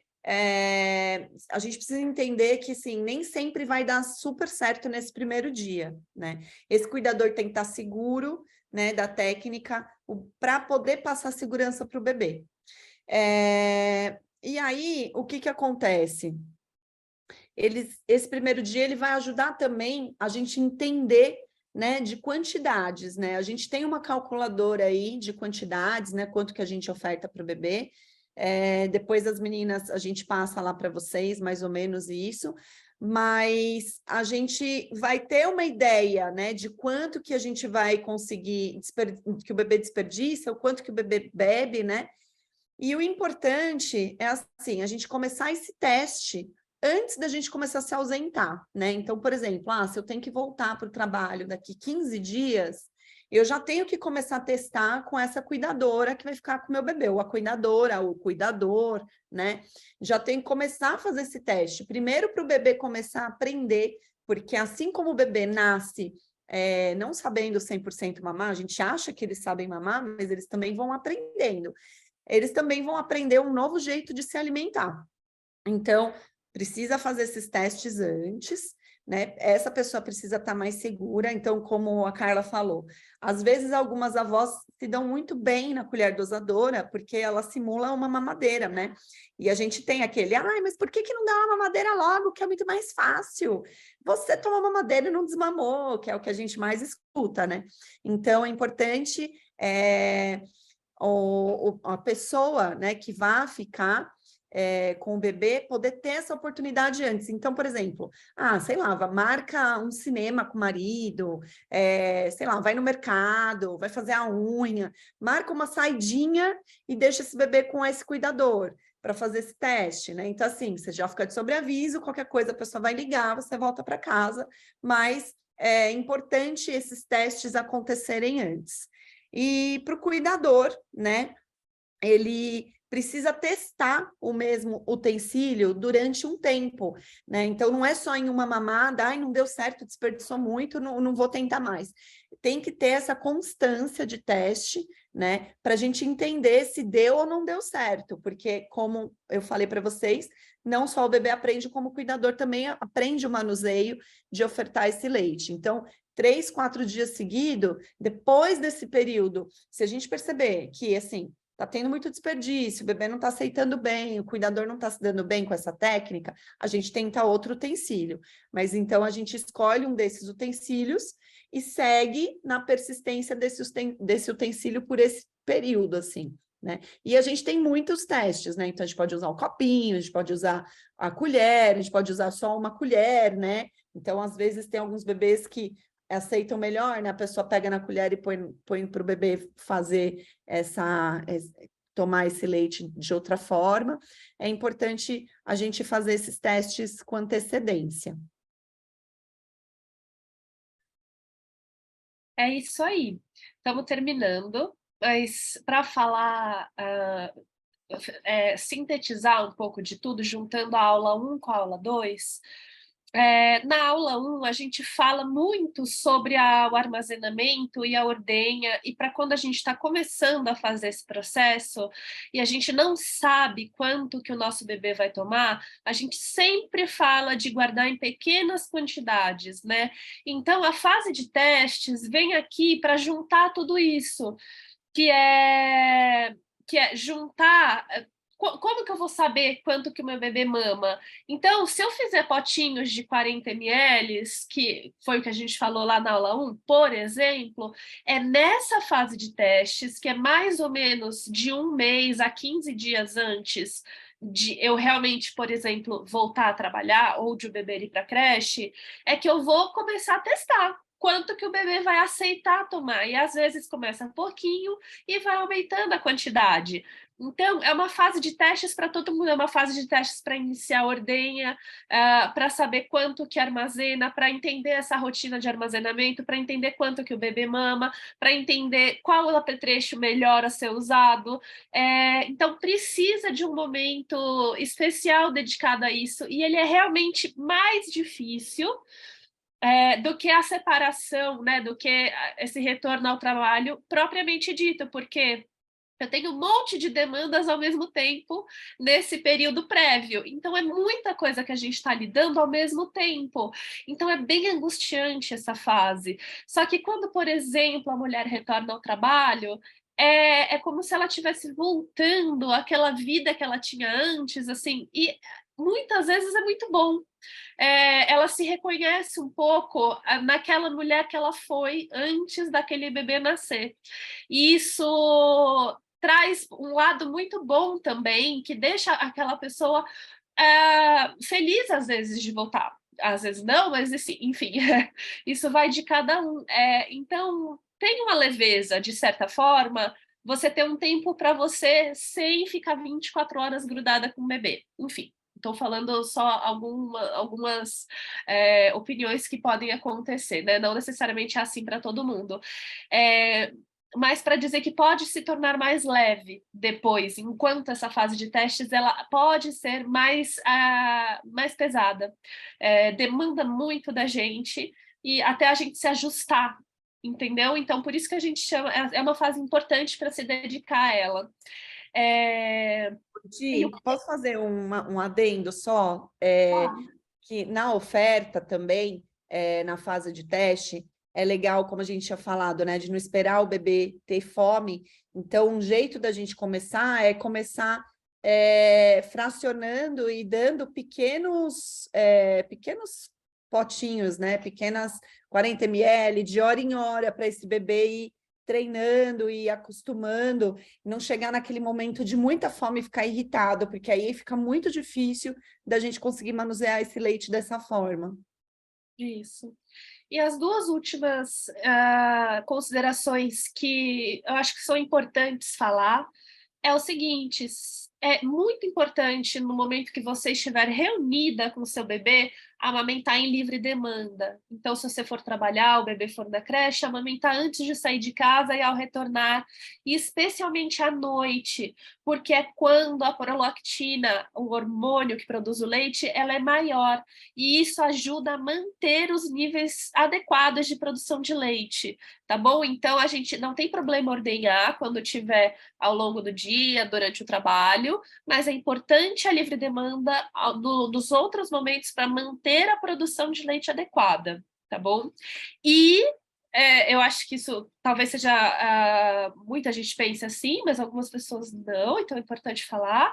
É importante ter um estoque de leite armazenado como prevenção. Assim, evitar chegar numa situação em que eu tiro hoje para dar para o bebê amanhã, entendeu? Eu não tenho um estoque de reserva dentro do congelador, porque às vezes a gente não consegue tirar no trabalho, pode acontecer alguma coisa que você não consiga, ou se esqueceu a bomba, já passei por isso, já esqueci a bomba em casa. E aí? E aí você não consegue armazenar o leite. Como que vai dar o leite se você não tem estoque? Como que você vai tirar para o dia seguinte? Então, é sempre importante ter uma quantidade suficiente para pelo menos 2, 3 dias, e uma semana ali que você fique coberta, sabe? Que você tenha leite. Então, isso te traz paz, isso te traz tranquilidade. Eu acho que é o mais importante daí também. Tá bom? Pessoal, essa foi a aula 2 do nosso curso do Lendo em Casa.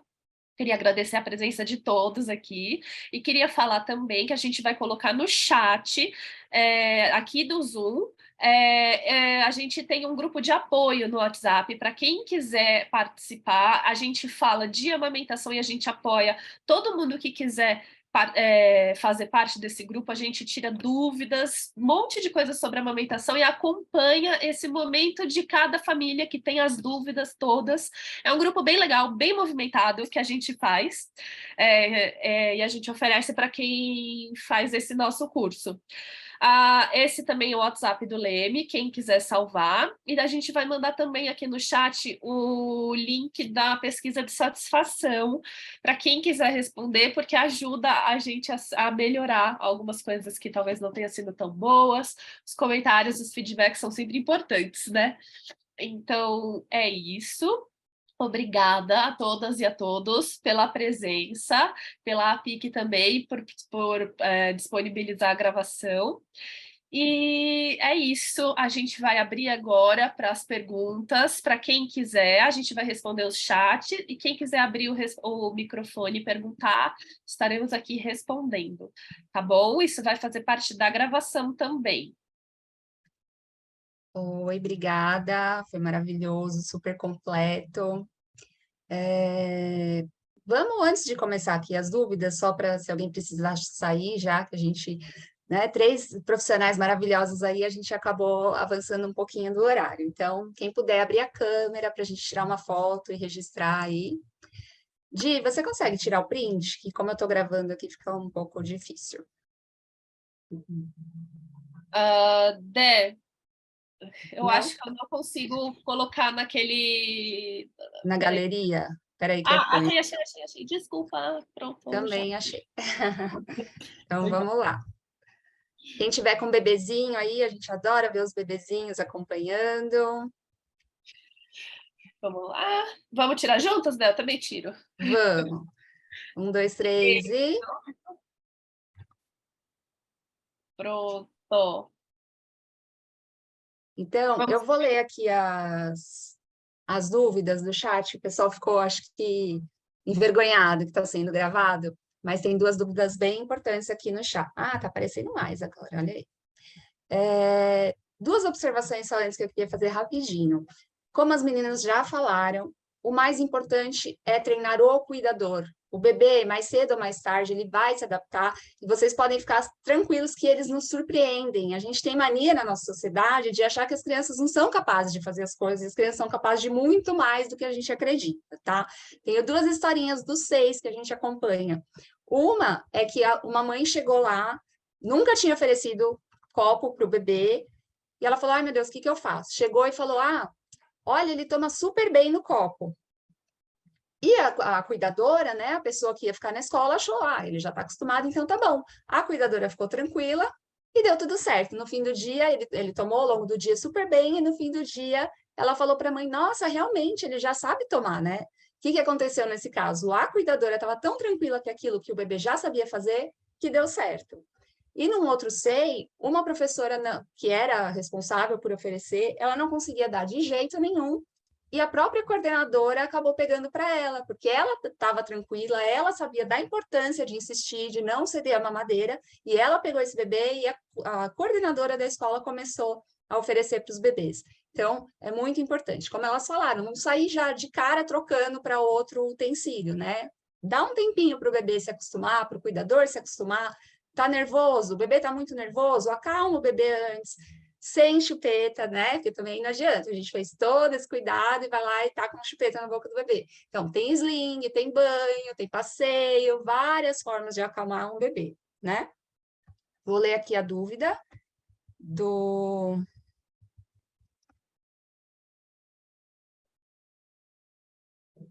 Do Gilberto. Isso. Por que o copo e a xícara não causam confusão se neles o bebê não suga? Não seria uma situação muito diferente da mamada? Eu vou ler aqui no Posso outro caso. responder? Pode. Pode. Falar. Deixa eu só terminar a dúvida, não desculpa. terminou. Tá bom. O que vocês acham da amamentação via sonda, num primeiro momento com fórmula, junto ao seio da mãe, quando é necessário complementação, e pelo cuidador via sonda, presa no dedinho em casa ou na creche com leite materno? Até antes de você falar essa da confusão, né? Essa questão da sonda, gente, infelizmente ela está sendo aí difundida como se fosse uma coisa super segura. Ela pode ser utilizada assim com cuidado, né? Da mesma forma que seringas, que o pessoal usa lá quando o bebezinho é recém-nascido, nossa fono, nossos profissionais aí podem complementar. Mas é uma coisa que tem que ser feito atento, não é totalmente livre de riscos, principalmente pelo risco de fluxo, que acho que é o que a Lili vai responder aí. Pode continuar, Lili. Como você falou da questão da sonda, né? A gente precisa entender qual foi a indicação dessa sonda, né? Então, primeiro respondendo da xícara. A xícara, ela não causa confusão, porque, como a gente tinha explicado, né? A boca que o bebê faz para trazer o leite, para mamar no copinho, ou na xícara, é uma boca e uma musculatura muito semelhante à que ele usa no peito. Então, nessas duas técnicas, ele também põe a língua para fora para buscar o leite, né? Como a gente viu lá, ele também faz aquela língua, uma canoazinha com a língua, e também vai trazendo esse leite para dentro. Então, não causa essa confusão de bico por conta disso. Na sonda, a gente precisa entender qual foi a indicação dessa sonda, porque a sonda, sim, pode causar uma confusão, às vezes, muitas vezes de fluxo, né? Às vezes o bebê, ele fortalecendo a musculatura, né? Ele fica... o nosso cérebro faz a gente poupar energia, né? Então, quando a gente precisa fazer força, o bebê vai ficando irritado, e aí ele quer aquele fluxo abundante que tinha na sonda, né? Então, precisa entender aí qual é a indicação. E o dedinho, ele faz a mesma função da chupeta, né? Então, ele vem aqui e o bebê mexe a mesma musculatura. Ele faz a boca fechada, né? Então, o peito, o bebê faz uma boca bem aberta, né? Ele coloca a língua para fora, por baixo, coisa que no dedinho ele não faz. A gente tem aqui uma fono, que pode falar com muito mais propriedade sobre essa diferença da musculatura e do comportamento da língua na sonda, e por que essa sonda precisa ser ofertada, né? Então, a gente precisa entender isso, e ela tem que ter um começo, um meio e um fim. Essa sonda não pode ser simplesmente jogada para a família e falada, ó, vai usando a sonda aí, tá tudo bem. Não, não tá tudo bem, né? A gente precisa entender qual foi essa indicação. Quer complementar alguma coisa, Carla? Então, é isso mesmo. A xícara e o copo não causam confusão porque não são bicos, né? Então, outro mecanismo, então ela não vai confundir porque não é um bico. Então, não vai gerar essa confusão mesmo entre o bico do peito e o movimento de copo e de xícara. E das sondas, a sonda no mamilo da mãe, né? Então, no peito da mãe, ela pode ser chamada de translactação ou de relactação, depende se é feita complementando com o próprio leite da mãe ou com a fórmula infantil. E é isso, alguns profissionais indicam, alguns bebês saem do hospital com essa indicação, mas precisa saber o momento de tirar. Então, geralmente, um bebê precisa de complemento, porque às vezes a mãe está com uma baixa produção, e este é um método usado, sim, né, para aumento de produção, mas o bebê se acostuma com isso que ele falou, com um fluxo maior. Então, no peito da mãe não está saindo um fluxo tão intenso, mas eu tenho a sondinha que me dá um fluxo maior.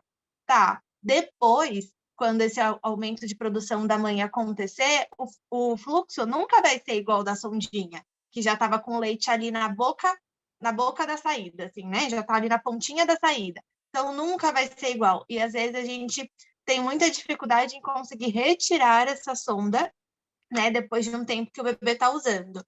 E o dedinho nunca, jamais, em hipótese nenhuma, porque é uma confusão de bico, né? Então, principalmente quando a gente fala de dedo, o seu dedo, né, é diferente do meu dedo, que é diferente do dedo da mãe, que é diferente do dedo de um cuidador que vai ficar com a criança. Então, a gente vai introduzindo diferentes tamanhos, espessuras, texturas dentro da boca da criança e depois quer que ela volte para o peito da mãe. Então, isso a gente chama de sonda-dedo, que é um método utilizado de avaliação ou de reabilitação terapêutica exclusiva de fonoaudiólogo dentro de hospitais. Então, é uma técnica de transição de avaliação e só. Ela não é um método de alimentação. Então, por isso que a gente não indica, porque o dedo ele é firme, ele é duro, igualzinho um bico de mamadeira. Então, os benefícios e os malefícios não vão diferir de um uso de mamadeira, por exemplo. Agora a próxima pergunta. Desculpa, eu não consegui entender o nome aqui da pessoa que é estrangeira. Alguma dica de usar o copo de bico rígido para adaptação? E como ofertar no copinho? Gente, a gente acaba falando mais da colher e do copo aberto, que são os utensílios mais indicados, né? Que são os com menos risco de confusão. Mas a gente apresenta os outros porque nem sempre o cuidador tem paciência, às vezes a creche só aceita aquele, né? Como a gente falou, não sei se todos estão em São Paulo, né? Acho que tem gente de todo o Brasil aqui. Em São Paulo tem, né, uma orientação da prefeitura falando que o melhor é esse e esse. Mas isso ainda está longe de ser uma realidade, porque é uma equipe tão pequena que faz essa orientação, e quantos seis temos na cidade de São Paulo, né? Então, aos poucos, a gente está tentando mudar essa situação. Se vocês quiserem, quem tiver alguma dúvida, algum problema com creche mais específico, pode mandar mensagem para a gente, tá? Lá no Instagram, tem tanto o número que a gente acabou passando aqui também, o número do WhatsApp, como pode mandar lá no chat lá também, que a gente responde, tá bom? Mas o importante que a Lili falou é estar sem a válvula, e da mesma forma que os outros utensílios, não é para deixar assim, jogar completamente na boca do bebê, despejar o líquido na boca. Outra coisa importantíssima, que as pessoas falam, minha mãe não oferece de jeito nenhum, porque ela morre de medo de engasgar.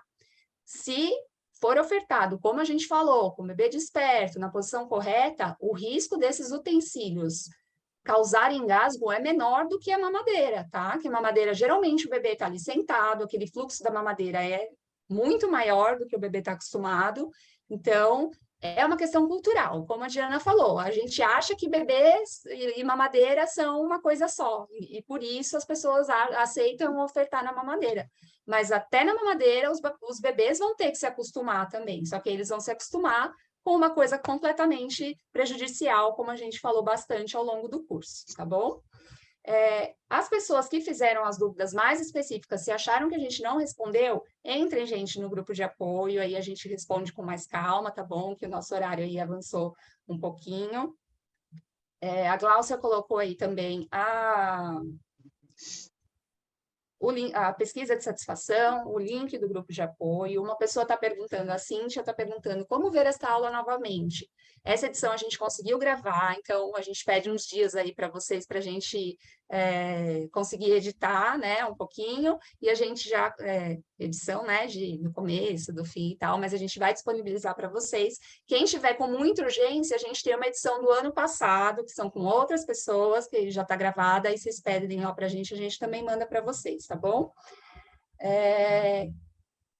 A pessoa do começo que falou que era o iPad, aí esqueci o nome dela, desculpa, perguntou.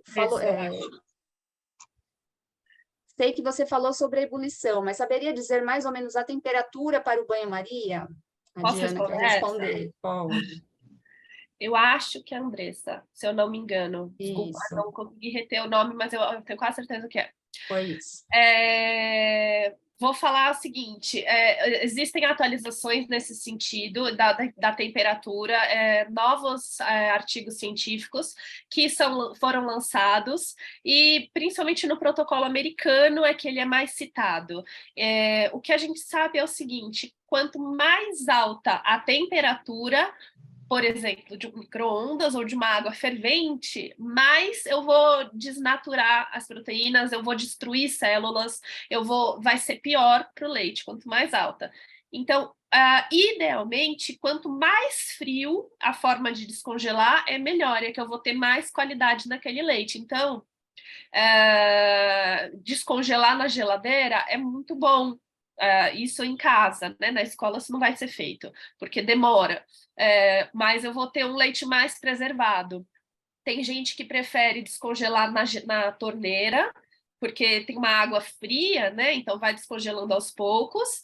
E na água do banho-maria, não precisa deixar nem aquelas bolinhas que fazem na panela. Na verdade, gente, hoje eu indico até o seguinte: a água começou a esquentar, você bota o dedo na água e ela assim, você já começou a não suportar mais, eu já desligo o fogo. Tá? É aquela temperatura assim de um banho, sabe? Que não é muito quente. E aí você pode botar uma água morna, tá bom? Não precisa, não deixa ferver e não precisa nem chegar naquelas bolhas, que aí já é quase 100 graus. É uma água que você aguenta colocar o dedo. E aí dá para descongelar. E você vai girando o potinho ou o saquinho. Então, isso é melhor. Tá bom? Para manter a qualidade desse leite.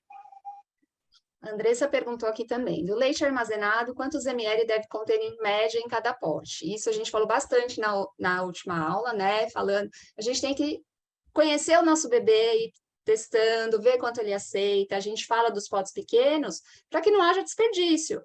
Porque tem mulheres que têm dificuldade nesse começo de tirar mais, né, de fazer um estoque legal. Então, para não haver esse desperdício, ir colocando em pequenos potes. Mas entra lá no grupo de apoio, a gente manda para você o link da aula 1, tá bom? Seria importante ter esses utensílios desde o nascimento ou só a partir do período de que a mãe vai sair ou voltar ao trabalho? Olha, eu sou completamente contra aquela compra enorme ao longo da gravidez, né? Dessas listas de enxoval, a gente acho que comentou, a grande maioria prejudica, né? Que você vai ver chupeta, mamadeira, até o carrinho, às vezes. Tem gente que compra aquele carrinho, eu fui uma dessas com meu primeiro filho, comprei o carrinho e menos de um ano eu já não usava tanto assim, ele preferia ficar, né? Não no colo, mas nos carregadores. Então, assim, gente, enxoval, o mais importante é a informação. Então, deixa para comprar depois. Agora, sim, todo mundo vai ter em casa. Se não tem um copinho de dose, pelo menos uma colher vai ter. Então, nos primeiros dias, o bebê está com dificuldade de mamar, a gente fala que o mais importante é alimentar o bebê, mas vamos alimentar o bebê de forma segura, né? Faz ali uma ordenha de alívio, que a gente ensinou, uma ordenha de alívio, uma ordenha manual, que a gente ensinou na última aula, oferece umas gotinhas até que esse bebê consiga ir se entendendo aí com a amamentação, tá? Mas agora, investir no copo, não sei o quê, lá, eu acho melhor não, aí cada um que sabe da sua realidade, se consegue, se não consegue, né? Mas comprar várias coisas, às vezes nem precisa. Eu mesma, minha filha, eu não tinha nenhum copo infantil na minha casa. Minha filha nunca usou. Aliás, ela tinha um copo infantil que ela ganhou. E no fim a gente acabou trocando logo por um copo normal, tá? Alguém quer complementar alguma coisa? Não. A Cíntia, posso mandar esse vídeo para a escola? Meu bebê fará 6 meses e iniciará em 15 dias na escolinha. Não tem como eles treinarem antes. Vou treinar em casa. Então, como a gente falou, já vai ser, o bebê já vai estar adaptado, mas tem a necessidade do cuidador estar adaptado. Se a escola estiver aberta, você vai ver que rapidinho eles vão se adaptar. Pode mandar os vídeos, tá? A gente tem no nosso Instagram, tem alguns dos vídeos, tem até um destaque lá no Instagram, destaque dos stories, que tem esses vídeos, a gente disponibiliza, a gente pode mandar também no grupo de apoio para vocês, tá? E se alguma escola, vocês estiverem tendo problema com alguma escola em específico, tanto podem pedir para a escola escrever para o Leme, como tem um e-mail da Kodai. Desculpa, não sei se é de São Paulo. Se for de São Paulo, tem um e-mail da Kodai também, que a gente indica. Então, escreve lá no Leme que a gente fala qualquer coisa, tá? A gente indica esse e-mail, se for um problema de treinar a técnica, por exemplo, para como que esfria o leite, né? Como que descongela o leite e tal, a própria Kodai que vai orientar. Se for alguma coisa mais com a família, a gente orienta. Mas nós estamos super abertas a fazer mais parcerias com escolas por aí, tá bom? Mesmo que não seja de São Paulo, manda que a gente dá um jeitinho de ajudar vocês, tá bom? Débora, posso complementar? Pode. A gente tem, eu não sei se vocês conhecem, acho que sim, né? A gente também vai nas escolas, né? Conversar com as funcionárias, né? Contar, falar um pouquinho com a família, fazer uma sensibilização. Então, se a sua escola tiver interesse, escreve para a gente, faz essa ponte aí que a gente vai lá, né? Isso. O dedo para acalmar a criança também funcionaria como bico, certo?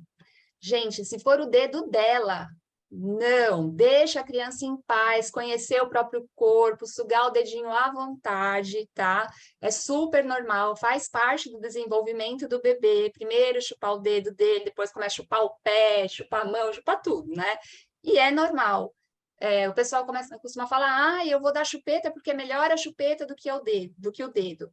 Não, a chupeta nunca é melhor do que o dedo. As pessoas falam, porque o dedo eu não consigo tirar e a chupeta eu consigo tirar.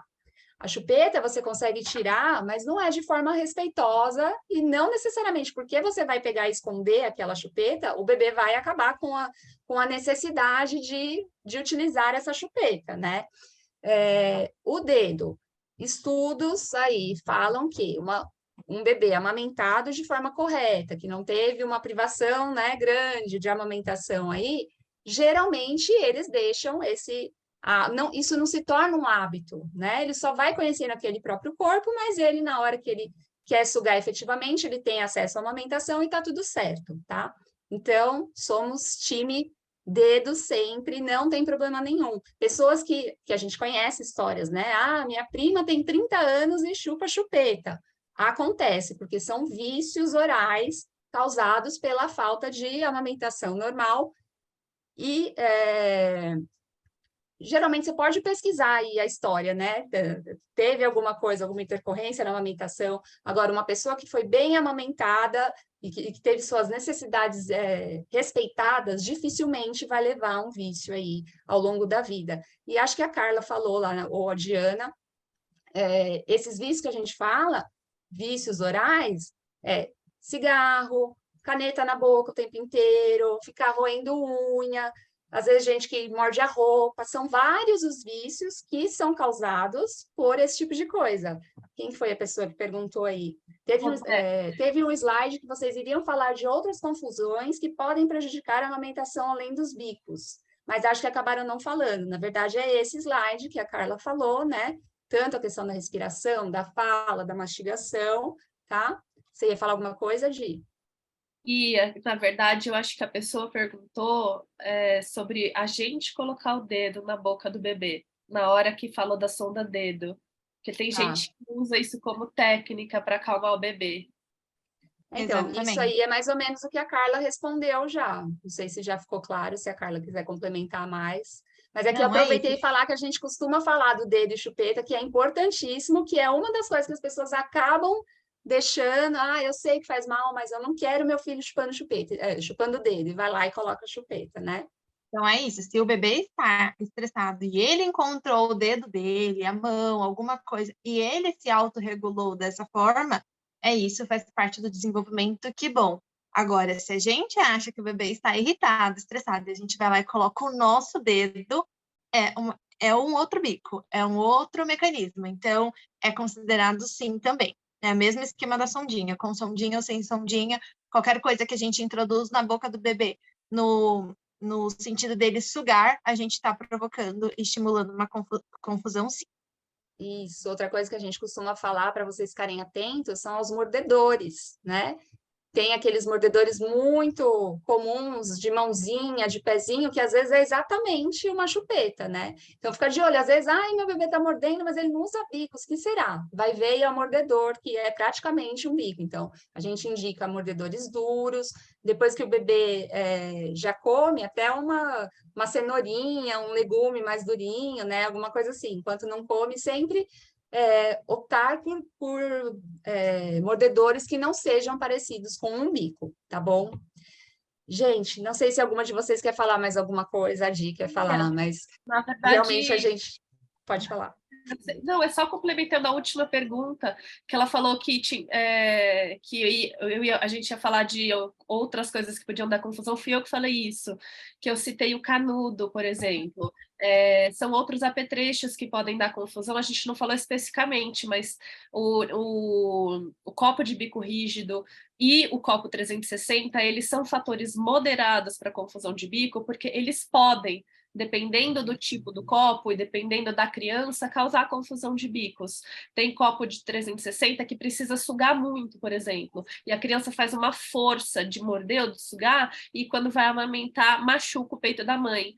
Então, esses dois apetrechos, principalmente o copo de bico rígido, se tem válvula, principalmente, que faz essa força de sugar, e o 360, tem que ficar atentos para ver se não muda o padrão da mamada. Se não mudar, ótimo, não vai causar confusão, tudo bem, tá tudo certo. Mas tem alguns que podem causar, e o bebê muda o padrão da mamada. Então, é ficar atento, mudar a marca, mudar o tipo. Às vezes, algumas adaptações fazem isso, retira quando vê que está machucando. E o canudo, principalmente. O canudo a gente não indica muito para bebê também. Principalmente aqueles moles de silicone e o bico. Que o bebê morde, assim, ó, faz muita mordida. E pode machucar. Então, são coisas que passam como alternativas legais, mas que a gente tem que ficar bem atento também. Era isso. É isso, gente. Acho que se não tivermos tirado as dúvidas de vocês, mandem mensagem lá para a gente. Queria agradecer de novo as mulheres aí que se disponibilizaram aqui, um pouquinho do seu tempo. Nós somos todas voluntárias, tá? E a gente faz porque pode ter certeza, todas nós, de alguma forma, nós fomos impactadas por falta de informação e falta de apoio. Então, por isso a gente faz questão de estar aqui, tá? Entrem no grupo, porque estar se sentindo amparado, estar sentindo que você não está sozinha no mundo. Os cuidadores, por favor, sejam uma pessoa que apoia, não a pessoa que vai ficar, mas não é melhor, não é mais fácil, a mamadeira, a chupeta, tá? Vocês viram lá no começo todos os benefícios do leite materno e da amamentação em si. Nenhum bico, nenhuma outra forma, né, de alimentação vai ser tão benéfico para a criança quanto a amamentação, tá bom? Então, agradecer de novo a vocês também por estarem aqui no sábado, né? Agradecer a PIC, que nos disponibilizou a sala e é isso. Nos vemos no grupo de apoio, tá bom? Vocês querem se despedir aí? Obrigada, gente. Obrigada pela presença, pessoal, e para quem for assistir na gravação. Muito obrigada, eu adoro dar essa aula, adoro participar desse momento. É muito bom fazer parte do Leme, de tudo isso, dessa construção, de novo, de uma cultura que favorece a amamentação. Tá bom? Muito obrigada e até mais. Boa sorte. Boa jornada. É isso, a Cintia abriu aí a câmera, tô vendo um gatinho aí. Você falou que está em Minas, pode mandar mensagem para a gente mesmo assim que a gente consegue te ajudar de alguma forma, tá bom? Temos aí a vida online agora que facilita. Uhum. Obrigada, gente. Até mais. Gente, queria agradecer também estar aqui com vocês. Adoro também participar desse momento. Se vocês tiverem alguma dúvida, manda para a gente lá no grupo. E é isso. Espero que vocês consigam aí alimentar os seus bebês de uma forma sem bicos artificiais, que a gente tenha conseguido esclarecer aí para vocês. E aproveitem aí desses momentos de ausência, às vezes 1 horinha que a gente dá uma saída, um pouco já dá uma refrescada na cabeça, né? A gente dá uma reenergizada e volta, assim, com muita saudade do neném, querer abraçar, beijar. Esse momento é importante para a nossa maternidade e é importante para o bebê também, né? A gente conseguir dar um pouquinho dessa distanciada.